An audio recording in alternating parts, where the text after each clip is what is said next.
Assam police AB UB আৰু DME grade 4 পৰীক্ষাৰ বাবে গণিতৰ কিছুমান প্ৰশ্ন আজি আলোচনা কৰিম।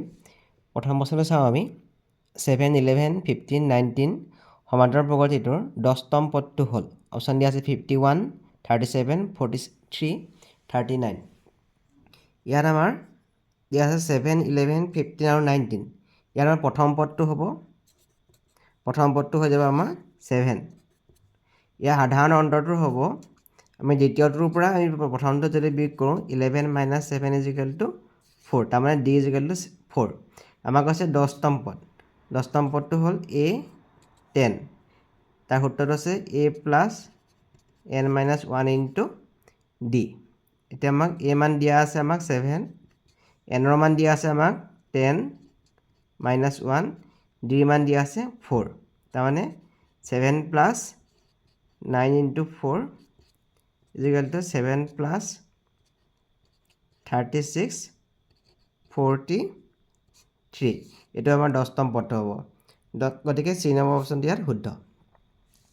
2 নম্বৰ প্ৰশ্ন, তলৰ কোনটো এটা অপৰিমেয় সংখ্যা? অপশ্যন দিয়া আছে √225, √12/√13, √23, √196। আমি জানো যে √225 তাৰমানে হৈ গ'ল 15 বৰ্গ। তেতিয়া কি হ'ব? কটাকটি গ'ল, এইটো কিমান হ'ল? 15। 15টো এটা পৰিমেয় সংখ্যা। তাৰপিছত চাওঁ √12 আৰু √13। আমি যদি √12টো ভাঙোঁ √4 আৰু √3কে ভাঙিব পাৰিম। তলত আছে √3। √3 কাটি দিলোঁ, কিমান থাকিল? √4। √4 মানে কিমান হ'ল? √4 মানে হ'ল 2², তাৰমানে 2। এইখিনি কৰিলে আমি পাম 2। 2টো এটা কি হ'ব? পৰিমেয় সংখ্যা। গতিকে এইটো আমাৰ অপৰিমেয় সংখ্যা নহয়। √196। √196টো 14ৰ বৰ্গ। গতিকে এইটো হ'ব 14। 14টো এটা পৰিমেয় সংখ্যা হ'ব। গতিকে কোনটো অপৰিমেয় সংখ্যা হ'ব? √23টো এটা অপৰিমেয় সংখ্যা। 3 নম্বৰ প্ৰশ্ন, 10/6, 4/7, 2/5ৰ গসাউ HCF কিমান হ'ব সুধিছে? অপশ্যন দিয়া আছে 1/105, 4/160, 10/200, 8/210। আমাৰ যেতিয়া ফ্ৰেকশ্যনত দিয়া থাকিব, আমাৰ এতিয়া HCF যদি আমি উলিয়াওঁ, ফ্ৰেকশ্যনত দিয়া থাকিলে প্ৰথমতে ইয়াত লব আছে 10, 4 আৰু 2। সিহঁতৰ আমাৰ গসাউ উলিয়াই ল'ব লাগিব। 10, 4 আৰু 2 আমি গসাউ উলিয়াব লাগিব। আকৌ তলত যিকেইটা হৰ আছে 6, 7 আৰু 5, সিহঁতৰ LCM উলিয়াব লাগিব। লসাগু উলিয়াব লাগিব 6, 7 আৰু 5।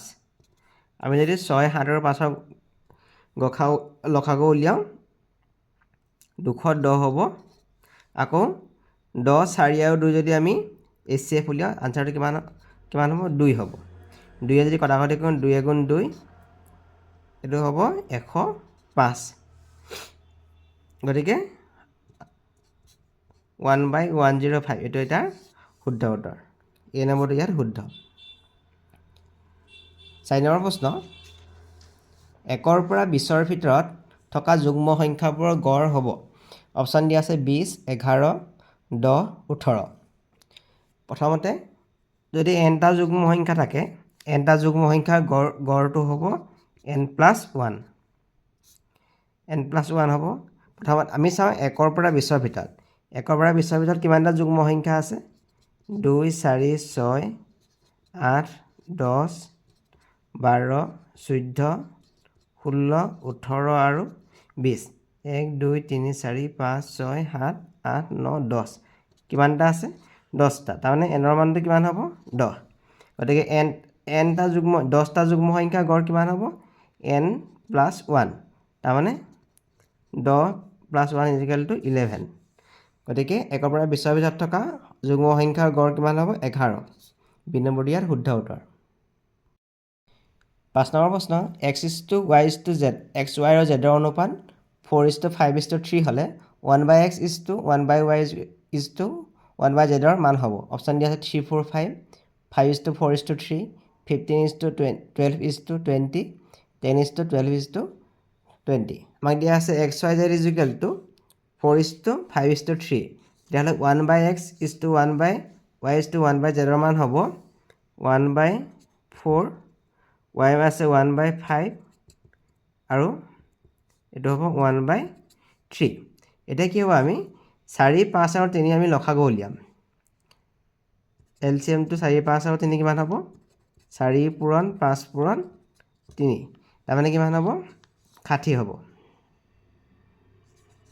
60 হৈ গ'ল এতিয়া আমি 1/4 লগত আমি 60টো পূৰণ কৰিম আকৌ 1/5 লগত আমি 60 পূৰণ কৰিম আকৌ 1/3 লগত আমি 60 পূৰণ কৰিম 60 যদি আমি এইটো কাটো কিমান হ'ব 15 হ'ব 5 60 কাটিলে 12 হ'ব 3 60 কাটিলে কিমান হ'ব 20 হ'ব তাৰমানে আমাৰ কিমান হ'ব 15:12:20 হ'ব এইটো আমাৰ অনুপাত হ'ব 15:12:20 গতিকে চি নম্বৰটো ইয়াত শুদ্ধ উত্তৰ তলৰ কোনটো সংখ্যা 125ৰে বিভাজ্য অপশ্যন দিয়া আছে ইয়াত আমাৰ 125ৰে বিভাজ্য হ'বলৈ হ'লে আমি সংখ্যাটোত থকা লাষ্টৰ 3টা অংক আমি চাব লাগিব লাষ্টৰ 3টা অংকত যদি 0 0 0 থাকে তেতিয়া সংখ্যাটো 125ৰে বিভাজ্য হ'ব বা লাষ্টৰ 3টা অংকত থকা সংখ্যাটো যদি 125ৰে বিভাজ্য হয় 125ৰে বিভাজ্য হ'লে সেই সংখ্যাটো আমাৰ 125ৰে বিভাজ্য হ'ব এতিয়া চাওঁ এই সংখ্যাটোত চাওঁ 68,375 লাষ্টৰ 3টা সংখ্যা আছে 375 আমি 375টোক যদি 125ৰে হৰণ কৰি চাওঁ 125ৰে হৰণ কৰিলে বিভাজ্য হৈছে 375টো 125ৰে বিভাজ্য গতিকে এই গোটেই সংখ্যাটো 125ৰে বিভাজ্য হ'ব বাকীকেইটা নহয় 7 নম্বৰ প্ৰশ্ন প্ৰথম 100টা যুগ্ম সংখ্যাৰ গড় প্ৰথম 100টা যুগ্ম সংখ্যাৰ গড় প্ৰথম nটা যুগ্ম সংখ্যাৰ গড় থাকিলে nটা যুগ্ম সংখ্যা থাকিলে তাৰ গড় কিমান হ'ব n+1 হ'ব গতিকে আমাৰ n মান দিয়া আছে 100 n মান দিয়া আছে 100 গতিকে 100টা যুগ্ম সংখ্যাৰ গড় কিমান হ'ব n+1 তাৰমানে 101 হ'ব ইয়াত দিটো ইয়াত শুদ্ধ উত্তৰ তাৰপিছত কৈছে প্ৰথম 100টা স্বাভাৱিক সংখ্যাৰ গড় ইয়াত কৈছে স্বাভাৱিক সংখ্যা প্ৰথম 100টা স্বাভাৱিক সংখ্যাৰ গড়ৰ আমাৰ সূত্ৰটো আছিলে n+1/2 আমাক n মান দিয়া আছে ইয়াত 100 ইয়াত যদি আমি 100 বহাই দিওঁ 100 + 1/2 তাৰমানে 101ক আমি 2 হৰণ কৰিলে কিমান হ'ব 2 5 × 10 50.5 হ'ব 50.5 গতিকে বি নম্বৰটো ইয়াত শুদ্ধ উত্তৰ 9 নম্বৰ প্ৰশ্ন 8^15 আধা কিমান অপশ্যন দিয়া আছে 4^15 8^7 2^44 2^60 আমাক দিয়া আছে 8^15 আমি 8^15 ইয়াত লিখি লৈছোঁ আধা মানে আমি 2 হৰণ কৰিব লাগিব এতিয়া চাওঁ আমি ইয়াত আছে 8 8টো আমি 2^3 কে লিখিব পাৰিম 2^3 মানে হৈ গ'ল 8 ইয়াত আছে 15 তলত 2টো আছে 2^3 আৰু 15 দুইটা পূৰণ হৈ যাব 3 আৰু 15 পূৰণ হ'লে কিমান হ'ব সূচকৰ বিধিমতে 45 হৈ গ'ল তলত থাকিলে 2 এতিয়া চাওঁ আমি ইয়াতো 2 আছে ইয়াতো 2 আছে গতিকে ইয়াৰ ওপৰত 1 আছে গতিকে সূচকৰ নিয়ম মতে এই 1টো আমাৰ বিয়োগ হৈ যাব তেতিয়া কিমান হ'ব বাৰু 2^44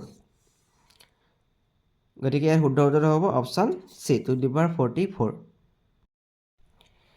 10 নম্বৰ প্ৰশ্ন 1ৰ পৰা 50লৈকে অযুগ্ম সংখ্যাবোৰৰ গড় অপশ্যন দিয়া আছে 15 20 35 25 আমাক কৈছে 1ৰ পৰা 50লৈকে আমি আৰম্ভ হ'ব 1 3 5 এনেকৈ গৈ থাকিব 50লৈকে বুলি কৈছে একেবাৰে শেষৰ 50টো যুগ্ম সংখ্যা আমাক কৈছে অযুগ্ম সংখ্যা গতিকে শেষৰ সংখ্যাটো কিমান হ'ব 49 আমাক অযুগ্ম সংখ্যাৰ গড় যদি উলিয়াবলৈ কোৱা হয় আমি প্ৰথম সংখ্যাটো আৰু শেষৰ সংখ্যাটো যোগ কৰি 2 আমি হৰণ কৰি দিলেই গড় ওলাব প্ৰথমটো আছে 1 এইটো 1 আছে শেষত আছে 49 দুইটা আমি যোগ কৰিম যোগ কৰি 2 আমি হৰণ কৰিম এইটো কৰিলে 50 50ক 2 হৰণ কৰিলে কিমান হ'ব 25 গতিকে শুদ্ধ উত্তৰ অপশ্যন ডি 11 নম্বৰ প্ৰশ্ন a to the power -1 plus b to the power -1 into a to the power -1 minus b to the power -1 মান হ'ব। এইটো এটা সূত্ৰ আছে a প্লাছ b আৰু a মাইনাছ b তাৰ মানটো হ'ব a square minus b square. এইটো এটা সূত্ৰ। এইখিনি আমি a বুলি ধৰিম, এইখিনি b বুলি ধৰিম, আকৌ এইখিনি a এইখিনি b। ইয়াত অকল চিনটো বদলি হৈছে, গতিকে আমি আনচাৰটো হ'ব a স্কোৱাৰ। a মানে হ'ব আমি এইটো ৰাখি ধৰিছোঁ, তাক স্কোৱাৰ কৰিলে এইটো হ'ব, আকৌ মাইনাছ b মানে আমি এইখিনি ধৰিছোঁ, তাৰমানে b to the power -1 whole square. এতিয়া কি হ'ব -1 লগত 2টো পূৰণ হ'ব, -2 হ'ব b to the power -2। এইটো যদি আমি প্ৰতিক্ৰম উল্টাই দিওঁ a স্কোৱাৰ হৈ যাব মাইনাছ b স্কোৱাৰ হৈ যাব, 1/a square minus 1/b square. শুদ্ধটো হ'ব অপশ্যন চি। 12 নম্বৰ প্ৰশ্ন এইটো এটা ঘনমূল দিয়া আছে 0.00027ৰ ঘনমূল কিমান হ'ব? ইয়াৰ শুদ্ধটো হ'ব অপশ্যন বি হ'ব, কাৰণ আমি যদি 0.03 আৰু 0.03 তিনিটা যদি আমি পূৰণ কৰোঁ কিমান হ'ব? ইয়াত 0.6টা সংখ্যা আগত হ'ব, 2 4 6, 3 3 গুণ 9, 9 3 গুণ কিমান হৈ গ'ল 27, আৰু 4টা শূন্য দি দিলোঁ 1 2 3 4, এডোখৰত দশমিক বহিব, তাৰমানে ইয়াৰ ঘনমূল মানটো হ'ব আমাৰ কিমান 0.03। 13 নম্বৰ প্ৰশ্ন 8 চেণ্টিমিটাৰ ব্যাসাৰ্ধৰ বৃত্ত এটাৰ পৰিধি আৰু কালিৰ অনুপাত। অপশ্যন দিয়া আছে আমাক। ইয়াত আৰৰ মান দিয়া আছে 8 চেণ্টিমিটাৰ, পৰিধি কিমান হ'ব? পৰিধি হ'ব 2π, বৃত্তৰ পৰিধি উলিওৱা সূত্ৰটো 2πr, তাৰমানে 2 × π × r, r মান 8 ধৰিছোঁ, দিয়া আছে 16π হৈ গ'ল পৰিধি, আৰু কালি হ'ব πr স্কোৱাৰ, আৰৰ মান দিয়া আছে 8, স্কোৱাৰ কৰিলে কিমান হ'ব π × 64, তাৰমানে 64π। এতিয়া অনুপাত কিমান হ'ব আমাৰ 60π আৰু 64π কাটি দিলোঁ, 16 কাটিলে 1 4, তাৰমানে 1/4, তাৰমানে 1:4। পৰিধিৰ কালিৰ অনুপাত হ'ব 1:4, গতিকে এই নম্বৰটো ইয়াত শুদ্ধ।